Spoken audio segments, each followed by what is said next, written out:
Vamos a tratar en esta mañana un tema que es muy ad hoc. ¿Por qué? Porque estamos rodeados de desastres naturales, de catástrofes. Siempre ha habido terremotos en la historia, siempre ha habido huracanes, siempre ha habido tornados. Sin embargo, no con la consistencia y como han convergido en los últimos años en el mundo a nuestro alrededor. Ni tampoco tan devastadores ni con la fuerza con la que están azotando a las diversas naciones y continentes en el mundo. La increíble cantidad de tragedias que en los últimos años han azotado el mundo han llenado de sorpresa, de consternación a millones de personas. Y tenemos, por ejemplo, el tsunami, ¿se acuerdan de Indonesia? 300,000 almas ahogadas. Recuerdo en aquel tiempo cuando nos entrevistaron en diferentes programas de televisión, de radio. Oiga, ¿qué nos contesta usted o por qué Dios permitió en el tsunami de Indonesia que murieran casi el 45% menores de 12 años de edad?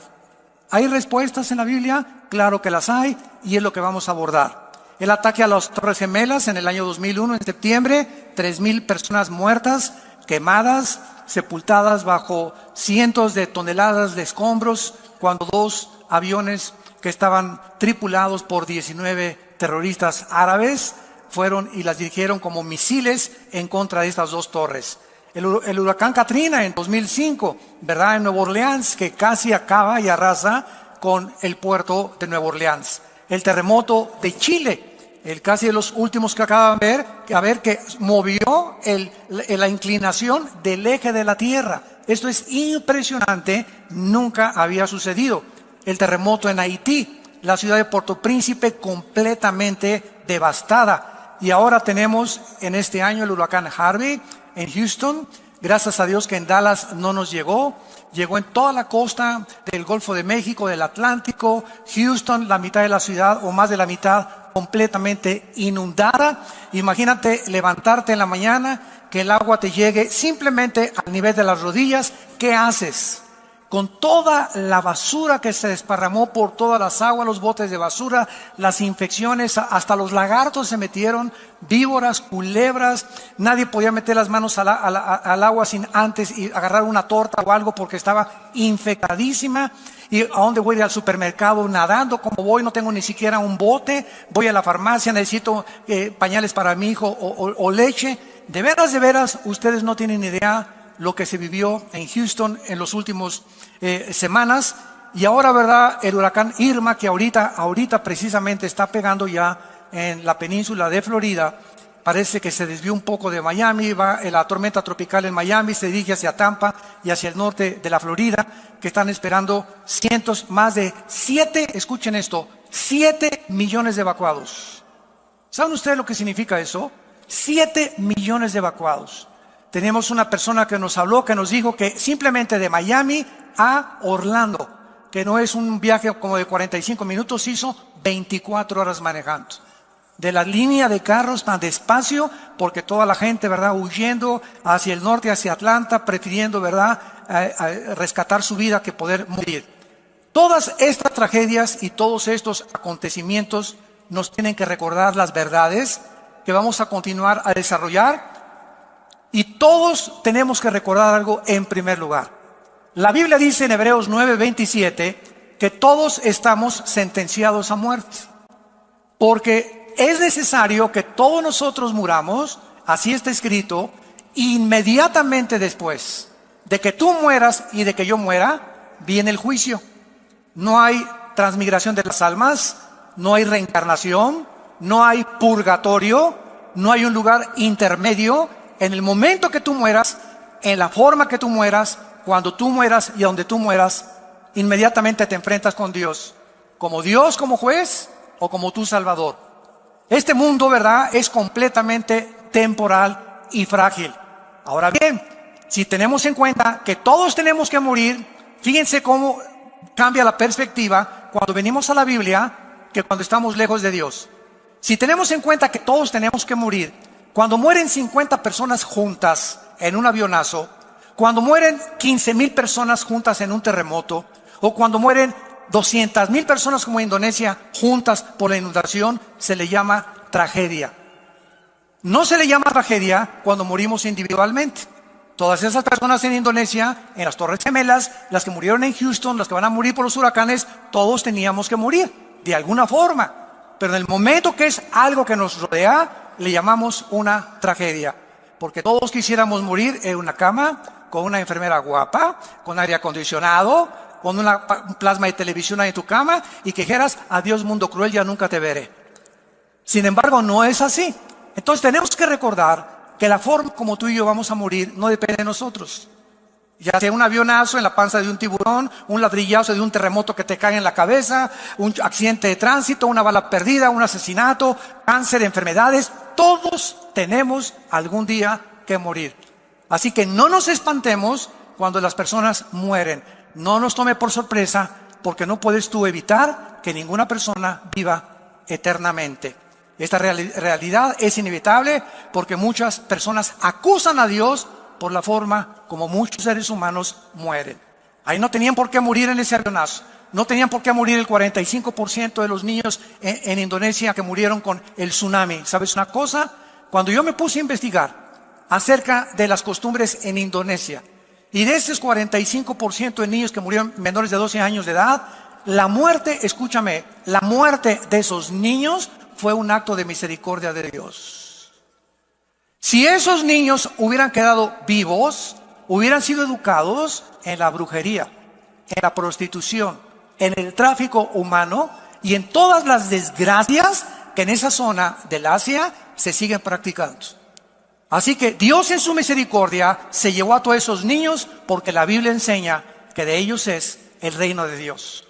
Ah, no, pero hay muchas personas que quieren que esos niños lleguen y sigan sufriendo, y llegan a los 30 años y que sufran, y que se casen, y que se divorcien, y que lleguen a los 50 años y que experimenten con el cáncer. ¿Cuántos de nosotros no quisiéramos eso?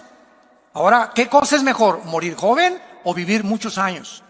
Si es con Cristo, dice Filipenses 1:21 el apóstol Pablo, el morir es ganancia. Y si el vivir, si quedarme en la vida es Cristo, es mucho mejor.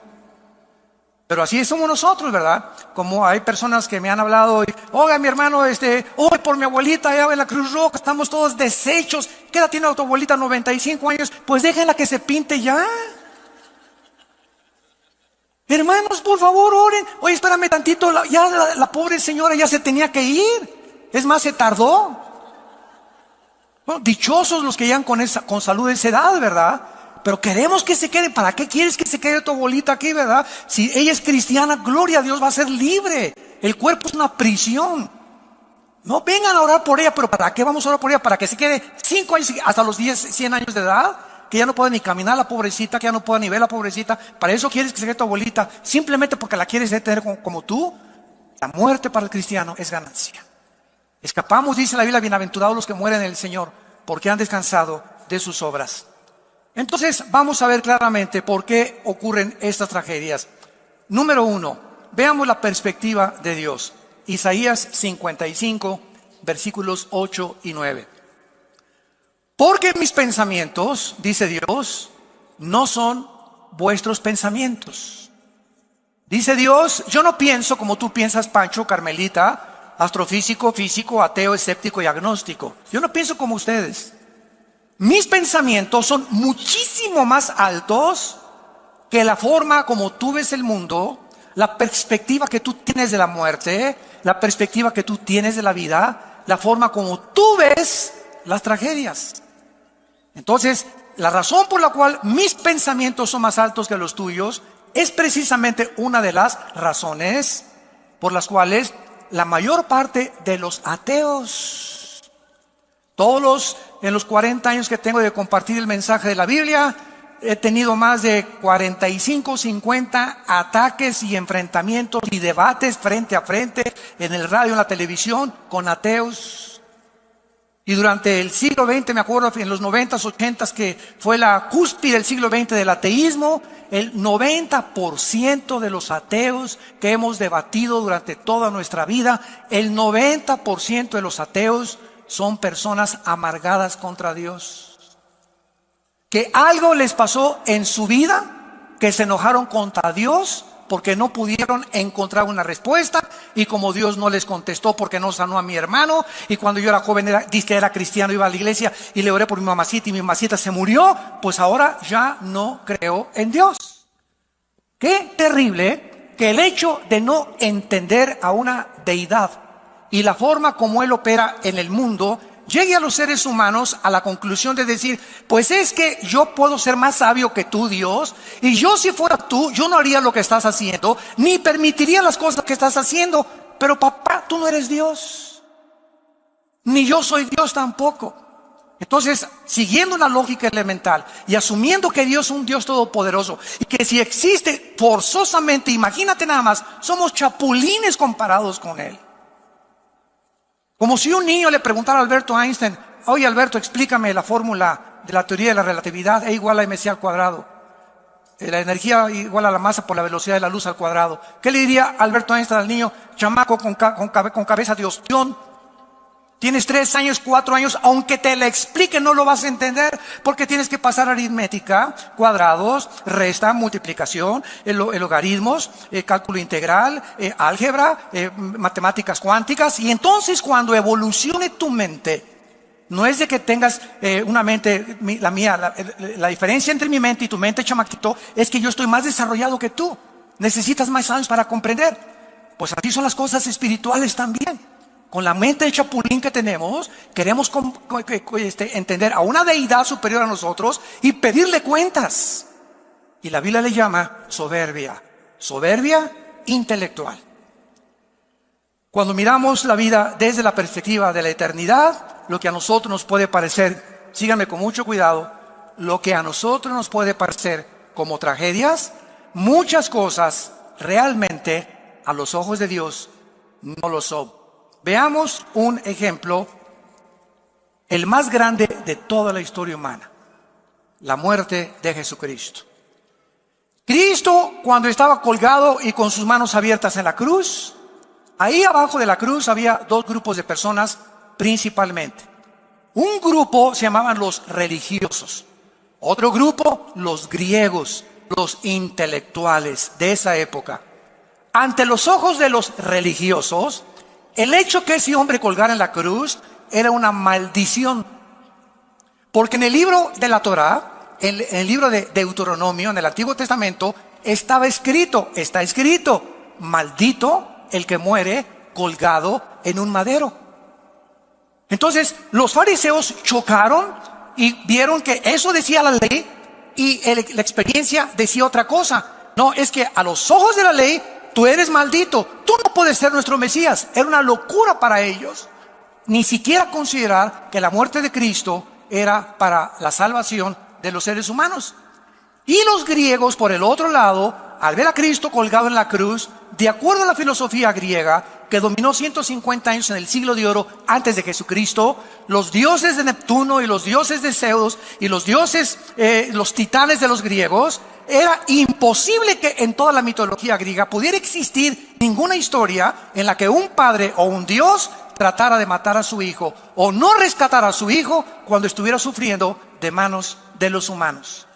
Entonces Dios, en su infinita sabiduría, nos dice en la primera carta a los Corintios, y este pasaje fue uno de los pasajes que me ayudaron a mí a convertir mi alma a Cristo antes de que yo mismo era ateo, fui ateo antes de ser cristiano. Y a mí me confundían todas estas cosas, lo mismo que a muchas personas que nos escuchan. Dice en 1 Corintios capítulo 1, versículo 21 en adelante: porque ya que en la sabiduría de Dios, el mundo no conoció a Dios mediante la sabiduría, agradó a Dios salvar a los creyentes por la locura de la predicación. Porque los judíos piden señales, piden milagros, y los griegos buscan sabiduría. Pero nosotros predicamos a Cristo crucificado, para los judíos ciertamente tropezadero, y para los gentiles locura, mas para los llamados, judíos como griegos, Cristo poder de Dios y sabiduría de Dios. Porque lo insensato de Dios es más sabio que los hombres, y lo débil de Dios es más fuerte que los hombres. Vemos nosotros que la muerte de Cristo fue una acción que Dios determinó, que Dios escogió. de una forma voluntaria para enloquecer la sabiduría de los seres humanos. Lo hizo a propósito. Entonces, ante los ojos humanos, ese hombre colgado en la cruz era una tragedia. ¿Cómo es posible que las espinas y la sangre, que Dios, si Él es el Hijo de Dios, ¿por qué su Padre dice que su Padre es Dios? ¿Por qué no lo arrebata? ¿Por qué lo dejó que sufriera tanto? Esa era la perspectiva humana. Pero detrás de eso que parecía tragedia ante nosotros, se escondía detrás de eso la sabiduría de Dios. Se escondía la mente de Dios. Se escondía el plan más grande de toda la redención humana.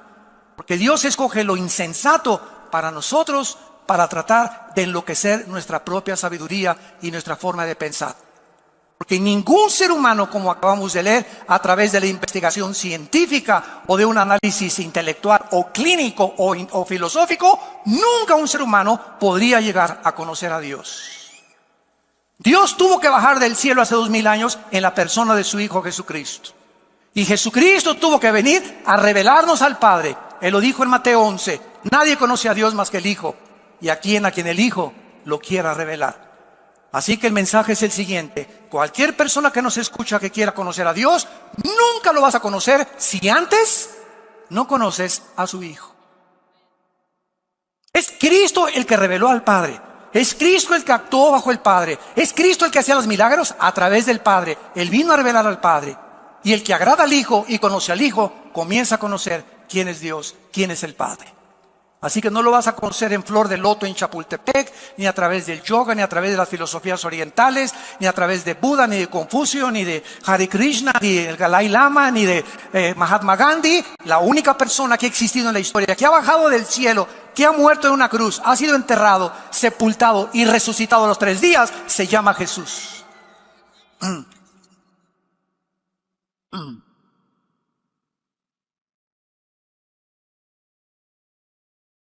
Ahora bien, las catástrofes tienen que ocurrir antes que venga Cristo. La Biblia profetizó: habrá pestes, hambres, terremotos, sediciones en diferentes lugares. Dice en Lucas 21, las gentes desfalleciendo por el temor, por el bramido de las olas. Así fue escrito hace 2000 años. Y en respuesta a muchas preguntas que han surgido en relación a los huracanes, ustedes no se imaginan cómo hemos sido bombardeados. En las últimas 2 semanas, con llamadas a la casa de ustedes, me han despertado a la 1 de la mañana. Ay, mi abuelita tiene miedo que el huracán la agarre. ¿Y qué quiere que haga, señora? ¿Verdad? Ay, pues que ore por ella. Imagínense nada más. Que ore por ella a cientos de kilómetros de distancia. Y mi tío, que es ateo, dice que ahora sí, que por favor le explique a usted cómo es posible que Dios exista y permitiendo tantas devastaciones y tantas cosas. Unos son ataques, otros oraciones, otros inconsistencias, etcétera, etcétera. Pero es increíble cómo se encuentra ahorita la humanidad confundida, preguntando, gritando: ¿qué está pasando con el mundo? ¿Qué es lo que va a suceder? Viene la Tercera Guerra Mundial, el gordito loco de Corea del Norte a punto ya de mandar bombas a Guam, a Corea del Sur, a Israel, a Estados Unidos, etcétera, etcétera. Estamos en un punto de la historia tan conflictivo, tan confundido, que es la hora de la iglesia. Este es el momento en el que más podemos nosotros darle al mundo la luz que están buscando. Filósofos, sistemas de gobierno, ideologías, comunismo, democracia, monarquías, ateísmo, agnosticismo, de todo tipo de filosofías de gobierno, de pensamiento, religiones, de economías, gobernantes, todos viven confundidos en este momento. Ya no saben qué sistema es mejor de gobierno, qué ideología es la mejor, cuál es la mejor religión, cuál es el mejor Dios. Ahora ya viene la corriente famosa que la Biblia profetizó, donde se va a levantar un líder religioso en el mundo que se llama el ecumenismo, tratando de unir. Vamos a unirnos, vengan para acá los budistas, vengan para acá los del Islam. Todos estamos adorando a un Dios con diferentes nombres. Un momentito, por favor, Jesús, María y José y el burrito que los acompaña.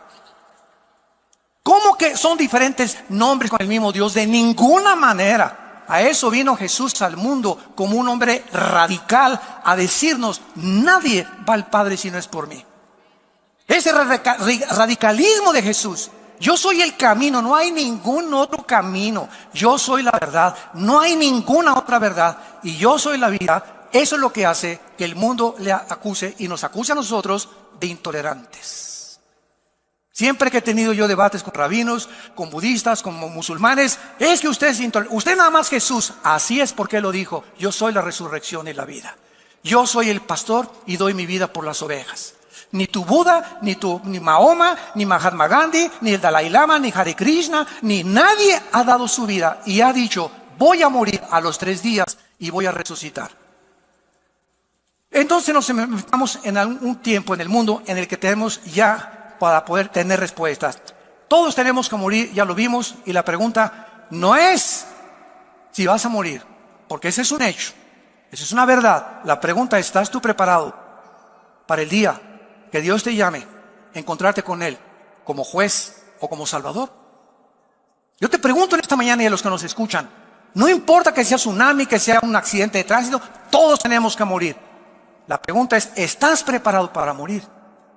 ¿Estás listo para ese momento en el que sale el alma y el espíritu del cuerpo? Nuestro cuerpo queda aplastado bajo un terremoto, en la panza de un tiburón, muerto, te entierran, te creman. No importa lo que hagan a nuestro cuerpo. Este cuerpo corruptible que está sujeto a un deterioro celular por la misma ley de la segunda ley de la termodinámica, la ley de la entropía, que todo tiene que oxidarse y desgastarse, nuestro cuerpo se lo van a comer los gusanos. Polvo somos y al polvo regresamos. Pero ¿qué de tu espíritu?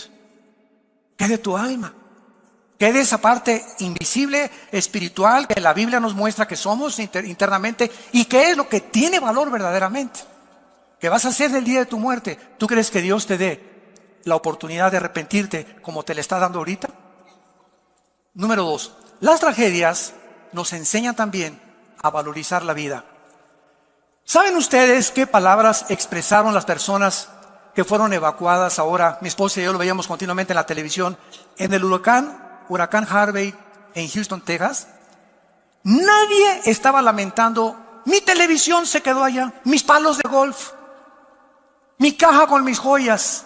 Todos los que iban en los botes y cuando venían los helicópteros a rescatarlos, lo único que ellos estaban realmente lamentando eran si había familiares que se hubieran ahogado.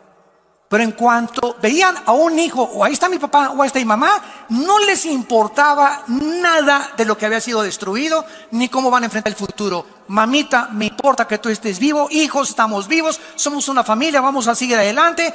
Ellos comenzaron a valorizar que verdaderamente lo único que tiene valor es la familia. Las caras de alegría, ahí está mi mamá, y salvaron a mi hijo. Y grita, hasta por el perro estaban contentos que lo habían salvado.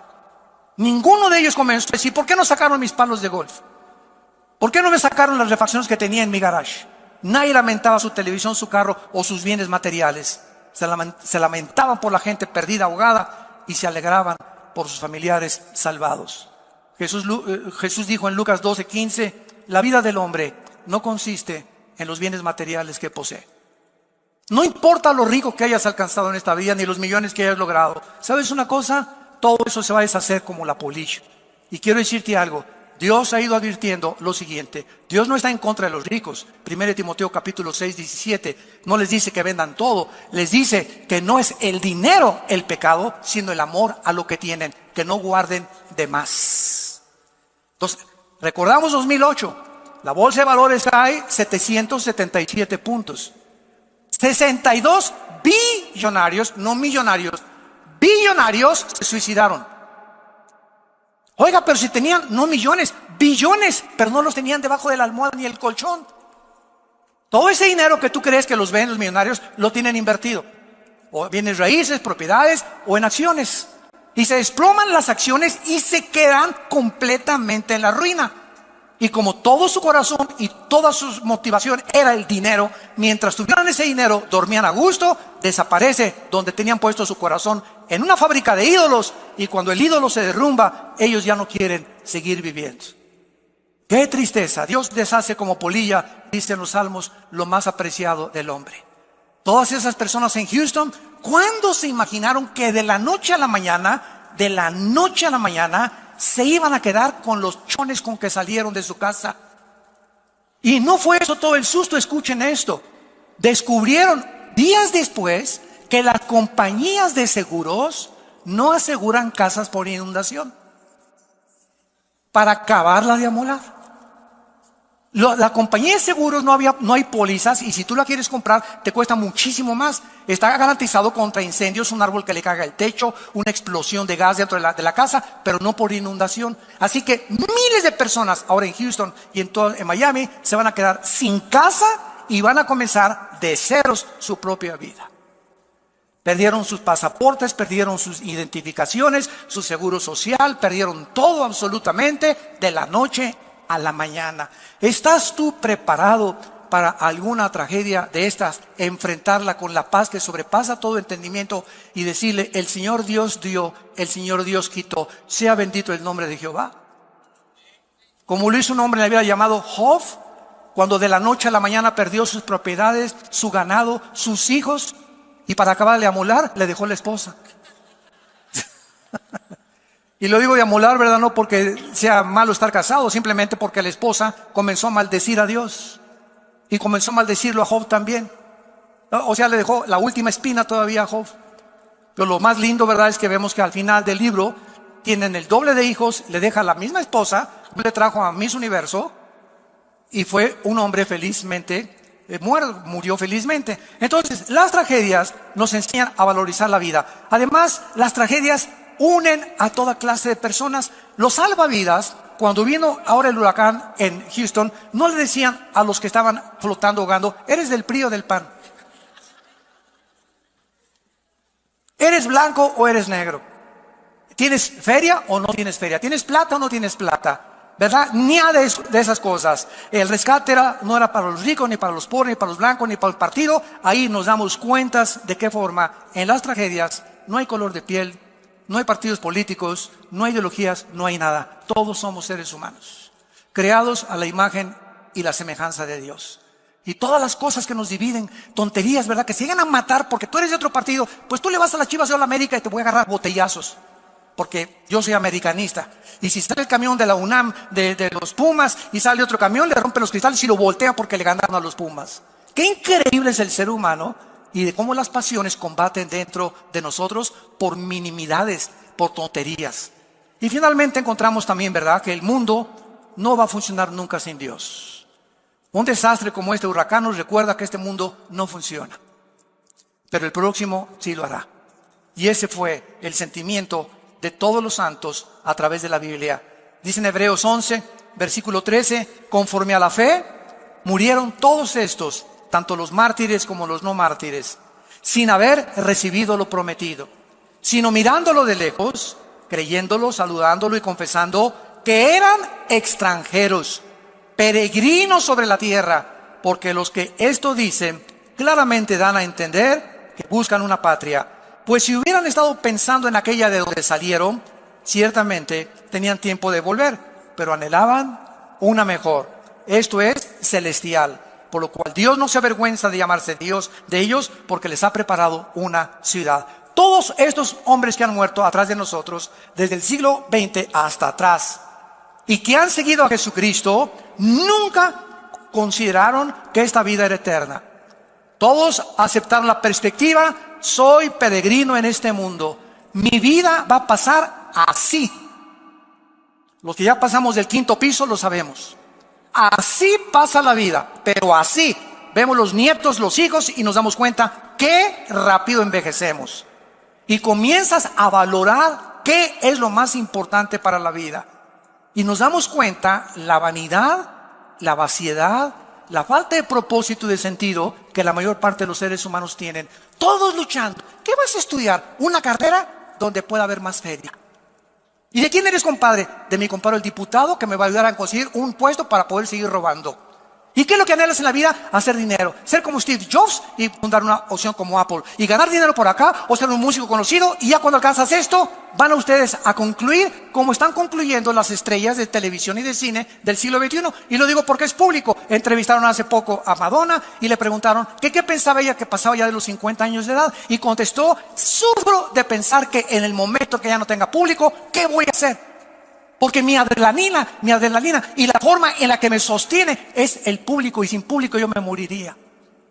¿Qué hace un gobernante cuando fue presidente de la República y sale? ¿Ahora qué sigue? ¿Qué sigue? ¿Cuál es el monte a escalar?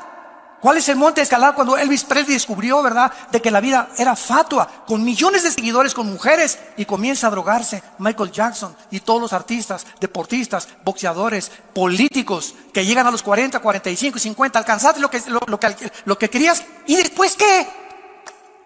Sigues vacío internamente, te das cuenta que te falta algo, porque no hay nada, como dijo Jesús a la mujer samaritana, de esa agua volverás a tener sed, pero el agua que yo te doy será una fuente que salte para ti en vida eterna. El hombre es vano en su forma de vivir. Siempre el dinero y el show y por aquí y el fashion y esto y el otro. Y siempre estamos pensando, nuestras cabezas están llenas y de repente sin que te des cuenta, ¡pum!, llega la muerte. Y todos tus planes, todos tus pensamientos, todas tus ambiciones, como el vapor, ¡prum!, se desvanecen y estás delante del trono de Dios. ¿Qué hiciste con tu vida, hijo? Carlitos, Pancho, Carmelita, Lupita. ¿Qué hiciste con tu vida? Pues nada. Y esa es la forma en la que la Biblia nos advierte que algún día tenemos que entregar cuentas a Dios. Ahora, muy bien, veamos ahora clásicamente la muerte de los niños. La Biblia nos enseña que todos los menores de edad, cuando mueren, por no ser responsables de sus acciones, ellos están cubiertos por la sangre de Jesucristo. Síganme con mucho cuidado. La inocencia de Adán no se compara con la inocencia de un niño después del nacimiento de la raza humana. La inocencia de Adán era una inocencia sin culpa legal. En otras palabras, Adán no fue creado y traía en su pasado culpa que expiar.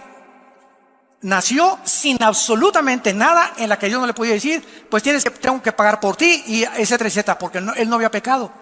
Pero de Adán a nuestros días, todos los niños que nacen inocentes, pero con una culpa de por medio. Porque todos nacimos en pecado. En pecado nos engendró nuestra madre, Salmo 51. Hemos todos nacidos alejados y destituidos de la gloria de Dios. Pero esa culpa con la que nacieron los niños, la Iglesia romana le llama el pecado original. Y cuando los bautizan, ellos enseñan, cosa que no está en la Biblia, que se les borra el pecado original. No importa cómo se porten después, hayan sido borrachos, parranderos y jugadores, ellos ya desde niños ya tienen el pecado original por el bautismo, ¿verdad? Esto es una barbaridad a la luz de la Biblia.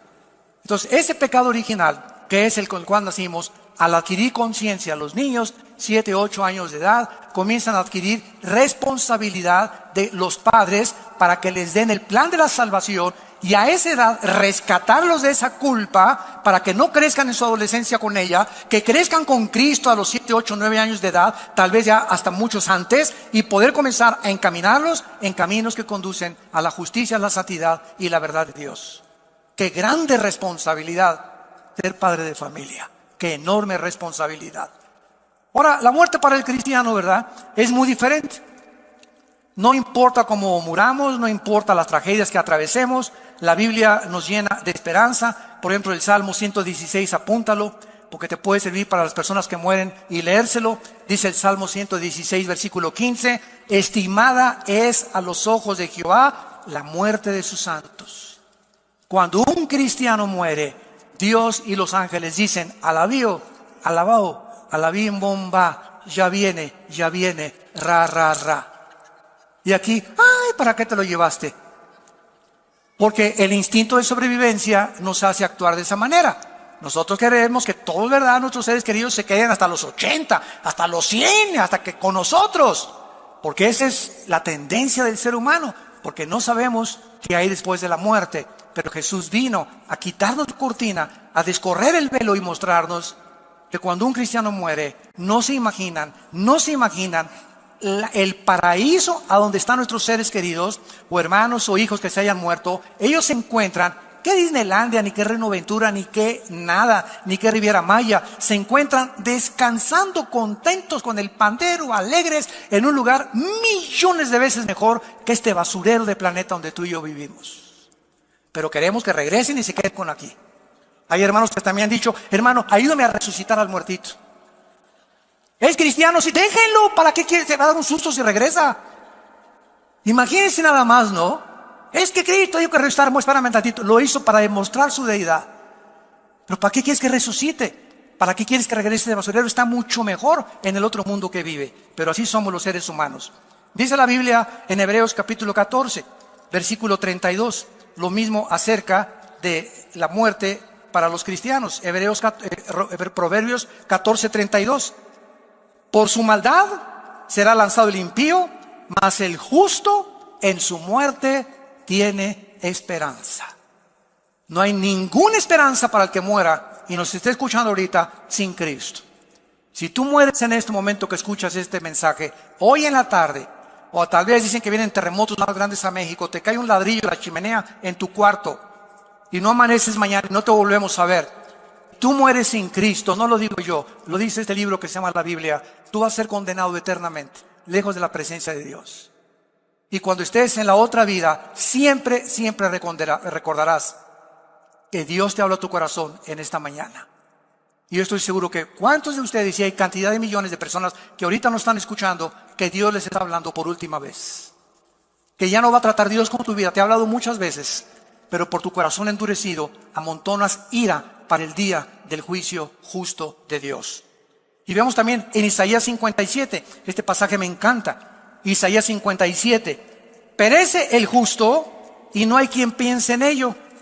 Los piadosos mueren y no hay quien entienda que delante de ellos la aflicción ha sido quitada. Entrará en la paz, descansarán en sus lechos todos los que andan delante de Dios. Y así es la vida. Muere un artista y hasta Bellas Artes y rodean y mariachis y 10,000 personas y viva por aquí, por allá, y muere por allá San Francisco de Asís y las ratas lo acompañan al entierro. Así es la vida. Y muere un presidente, y muere un cantante, y muere y muere por aquí, por allá, y las televisiones y todo, y entrevistas, y cómo murió, y murió de un pasonzototote de drogas, murió de un pasonzote de alcoholismo, murió porque mató a su esposa, y mató a su esposo, y se envenenaron, o lo que quieras, pero la gente los levanta, y lo que los hombres tienen por sublime, Dios lo tiene como abominación. Y así es la vida. No nos sorprendamos, porque el mundo alaba y exalta a aquellos que no merecen, pero para ellos fueron buenos por lo que fueron buenos futbolistas, buenos cantantes, buenos artistas, buenos políticos. No digo que todos, pero así es la forma como la Biblia nos dice. Muere el justo y no hay ni siquiera que se acerque a su cementerio. Ahora vamos a ver nosotros qué es la diferencia cuando nosotros vivimos a la luz de la eternidad. ¿Qué diferencia tan grande? Cuando una persona ha aceptado a Jesucristo como su Señor y Salvador, y las personas que le han rechazado. El cristiano es una persona que no tiene ninguna religión. ¿Sí me escucharon, verdad? Tú puedes ser evangélico, puedes ser bautista, puedes venir a Vida Nueva, puedes ser bautizado, remojado y colgado, puedes ser mormón, testigo de Jehová, adventista del séptimo día, católico. No me importa el título de la botella que tú le has puesto a tu vida. Unos católicos, otros protestantes, otros mormones, etcétera, etcétera. Cuando venga Cristo, nunca va a haber el título ni la religión a la que perteneces, sino qué está dentro de la botella.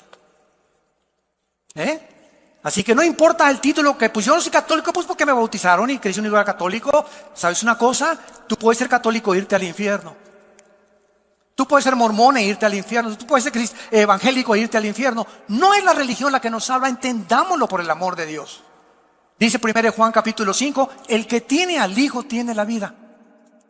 El que no tiene al Hijo, aunque tengas la religión que tengas, la religión y la iglesia te va a salvar. El que salva es la persona de Jesús. Entonces tú necesitas a la persona de Cristo en tu vida como tu Salvador, y cuando tú lo invitas como tu Salvador, comienzas a tener relación no con dogmas, ni con ritos, ni con peregrinaciones. Comienzas a tener relación con un hombre que murió y resucitó, viva, orgánica y dinámica, que se llama Jesucristo. Y si tú que me escuchas me dices que tienes una religión y nunca en las mañanas te levantas a tener comunión con Dios en la Biblia, no en el Corán ni en el libro del Mormón, en la Biblia. No tampoco en los libros de Walter Mercado ni los de los gurús, en la Biblia. Si tú no tienes un tiempo en la Biblia diario con Dios, donde tú oras y descubriste que platicas con Dios y Él ya se hizo real en tu vida, tu religión te va a condenar. Porque te vas a morir engañado, creyendo que porque tenías una religión te vas a salvar. Y no es así. Dice en 1 Juan 1, 12 y 13. Mas a todos los que le recibieron, Evangelio de Juan 1, 12 y 13, a los que creen en su nombre, les dio potestad de ser hechos hijos de Dios. Que dice la Biblia que no es cierto que todos somos hijos de Dios. Cuando tú oigas que alguien dice, o un líder cristiano, o un líder religioso, es que todos somos hijos de Dios y todas las religiones tienen el mismo Dios, es el mentiroso más grande que tú has oído, disfrazado de ángel de luz. Todos somos criaturas de Dios, pero la Biblia dice que los que reciban a Cristo, a esos, no a todos, a esos Dios les da el poder de llamarse hijos e hijas de Dios. Un día estuve en un convento con unas monjitas, y yo amo las monjitas, ¿verdad? Y me encantan, y también con curas, platicamos con todo mundo, ¿verdad? Y siempre debe mover la compasión, la misericordia, porque nosotros antes de ser cristianos, pues navegábamos también en diferentes barcos, y teníamos diferentes ideologías. La raíz es la ignorancia de la Biblia. Entonces cuando hablo yo con un religioso, ¿verdad? Como les dije una vez, estaba en un convento y me dice la madre superiora, oiga, doctor Alducin, quiero que ore por mí para recibir el Espíritu Santo. Y había como 7, 8 monjitas detrás de ellas, bien lindas, todas así con la carita, así parecían florecitas, todas así. Y le dije, oiga, ¿qué están haciendo aquí en primer lugar? ¿Cómo que qué estamos haciendo aquí? ¿Qué están haciendo aquí encerradas? En un convento. ¿Por qué no salen? Es que aquí estamos buscando a Dios. ¿Dónde sacaron eso? Les dije. ¿Tiene la Biblia? Bueno, la busco. ¿Tiene una Biblia? Preguntó la madre superiora. Y no encontraba la Biblia, las pobrecitas, ¿no? Bueno, yo llevaba la mía y se las abrí, ¿verdad? Y les dije, si quieren, tráigame la de ustedes, la Torres Amado, la Nácar Colunga, las versiones católicas. En todas dice lo mismo. Y claramente lo dice, ¿verdad? Que Jesús dijo, id y predicar el Evangelio. Pero el diablo las ha engañado y las ha encerrado, porque encerradas, ¿a quién le van a predicar? Se voltearon a ver unos a otras. Ah, pues sí, ¿verdad? Para no hacerse el cuento largo, esa madre superiora ahorita es misionera en el Brasil, cristiana, hija de Dios. Dejó el convento y dejó todo. El Dios le abrió los ojos. Gracias a Dios.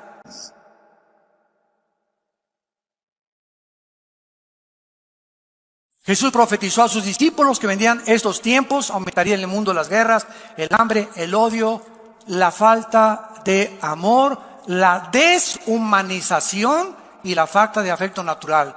Y el síntoma, damas y caballeros, para terminar, más grande de descomposición social. No nos asustemos de los tsunamis, terremotos que van a venir y van a azotar el mundo, y muy pronto ya soy en los cascos del Apocalipsis, en el cielo que viene Jesús pronto por nosotros. La iglesia va a salir antes de que todos los juicios del Apocalipsis caigan sobre el mundo. Es una promesa de Cristo. Asustémonos de la descomposición social de los matrimonios. El matrimonio es la institución más santa y más sagrada que Dios estableció. El matrimonio es el fundamento de todas las sociedades y la familia. Y de acuerdo a este libro, la familia es un papá, un varón, una mujer con hijos. Esa es la familia para Dios. No es un hombre con un hombre y una mujer con una mujer. Eso ya es la descomposición más terrible, más degradante, más inmoral a la que la sociedad humana ha llegado. Como un síntoma de que la sociedad ha llegado a los juicios de Dios. No echemos la culpa a Dios. ¿Por qué muere tanta gente? ¿Y por qué estos terremotos? Veamos el comportamiento y el pecado tan descarado donde el ser humano está aceptando esto como algo normal. Y no es normal, es pecado. Un matrimonio es entre un hombre y una mujer, un perro y una perra, un gato con una gata, un león con una leona, un caballo con una yegua. No es un caballo con un caballo ni un perro con un perro. Dejemos la Biblia, la naturaleza misma nos enseña la multiplicación de las especies. Por eso hay el género femenino y el género masculino. Eso no fue una obra de la evolución. No es una coincidencia que yo haya nacido con órganos reproductores masculinos y mi esposa femeninos. ¿Para qué? Para unirnos los dos. Un niño necesita una mamá, un niño necesita un papá. No necesita dos mamás y dos papás. Un niño que crezca sin un papá pierde la imagen masculina. Y de acuerdo a estas estadísticas, casi el 60% del homosexualismo es de personas que nacieron en matriarcados. Donde en el lugar es la mamá la que manda y el papá está borrado completamente. Y el hijo se identifica con la mamá porque el niño necesita la identidad de un padre. El niño necesita la identidad de una madre. Pero hemos llegado a este grado en el mundo de la sociedad y por eso los juicios de Dios están como nunca van a venir. Porque nos estamos descomponiendo, entendámoslo, nos estamos descomponiendo. Estamos pensando que la economía y esto y que es la moral a lo que Dios le da importancia en la Biblia. Tú tienes en esta tarde la oportunidad de arrepentirte de tu vida, de ayudar a que te cambie el Espíritu Santo. Cristo vino para transformar nuestras vidas, para darnos paz, para darnos dirección, para abrir nuestro entendimiento y entender por qué nací, cuál es mi propósito en el peregrinaje. Vamos de pasada por este mundo. Nos está esperando un mundo muchísimo mejor. Vengamos a la cruz en esta tarde. Ven a la cruz y tus pecados, si fueren negros como el carbón, como la blanca lana, vendrán a ser. Porque Dios muestra su amor para con nosotros, en que siendo un pecadores, Cristo murió por nosotros. En otras palabras, el mensaje de la Biblia no es: mira, deja la borrachera, deja tu amante, deja tu homosexualismo para que Dios te acepte. Ese no es el mensaje de la Biblia, ese es el mensaje de las religiones. Esa es la gracia, es lo que hace diferente el mensaje de este libro a las demás religiones. El mensaje de la Biblia dice: ven cómo estás, eres homosexual, ven a la cruz. Cristo murió por ti, por los pecadores, no vino por los buenos. Eres borracho, parrandero y jugador, eres un adúltero, eres adicto a la pornografía, ven a la cruz, así como estás. Y si tus pecados fueron negros, mataste a 30 personas, abortaste a 50 niños, ven así como estás, con esa culpa que te está destrozando, y la sangre de Cristo nos limpia de toda maldad. Es el mensaje de la cruz.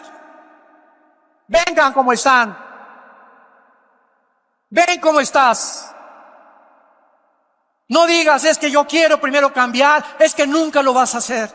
Si así fuera, si hubiera alguna fuerza en nosotros que nos pudiera proporcionar la paz y que pudiéramos cambiar, no hubiera muerto Cristo en la cruz. Pero Él murió precisamente por nuestra debilidad, por nuestra incapacidad de vivir para Dios. Ese es el mensaje de la cruz. Si no fuera así, entonces la muerte de Cristo fue un desperdicio. Tenemos que entender este mensaje y compartir este mensaje. Dios nos acepta así como estamos. Yo cuando vine a Cristo era un pobre en el suelo, sin destino, ateo, borracho, experimentando con algunas drogas, con un odio tremendo contra el mundo entero, retando al cristiano, retando a todo mundo, contra toda autoridad, ¿verdad? Me decepcioné del comunismo, me decepcioné de los gurús, etcétera, etcétera, de los Hare Krishna. Ya no sabía qué hacer con mi vida, intenté quitarme la vida 2 veces. Y en ese sentido, mi hermano Alejandro, que lo conocen ustedes, que es pastor de esta iglesia, fue el que me abrió la Biblia y me dijo: ven a Cristo, no te invito a una religión, ven a Cristo, dale la oportunidad. Le has dado oportunidad a Buda, metiste a Buda tú, metiste el programa de Buda, metiste el programa del Maharashi, metiste a Walter Mercado, metiste a los brujos, metiste a los astrólogos, metiste a Bertrand Russell, a Nietzsche. Ábrele la puerta ahora al programa, al software de Dios. Es gratis, me dijo, dale la oportunidad. ¿Por qué no le das la oportunidad? Lo vi muy lógico, muy convincente. Caí de rodillas y le dije: Jesús, si tú eres el Hijo de Dios, aquí estoy. Yo no te prometo, yo no puedo cambiar nada en mi vida. Vengo a abrazar tu cruz para que tengas misericordia de mi pecador. Ese es el mensaje que Dios te comparte en esta tarde. Ven a la cruz, arrepiéntete de tus pecados y dile ahí desde tu lugar en este momento, así con tu rostro inclinado: Señor mío y Dios mío, te pido perdón por mis pecados. Te pido perdón por mi vida pasada, porque no he hecho lo que es agradable delante de tus ojos.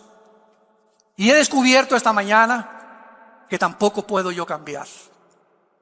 Mis pecados son más grandes que mi fuerza de voluntad. Por naturaleza nací pecador y amo el pecado.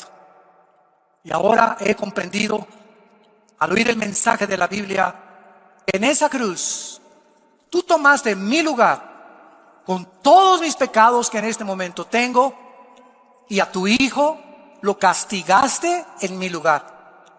En lugar de condenarme, condenaste a tu Hijo. En lugar de esa ira que me tenías reservada, esa ira la descargaste sobre tu Hijo. A tu Hijo Jesucristo no lo perdonaste para perdonarme a mí en esta mañana. Oh, qué grande amor, oh Dios, has tenido para tu siervo y para tu sierva. Qué grande amor, Jesús, has desplegado con tus manos extendidas en esa cruz. Te invito en este instante a que entres a mi vida como mi Señor y mi Salvador. Oh Dios, con tu sangre preciosa, lávame.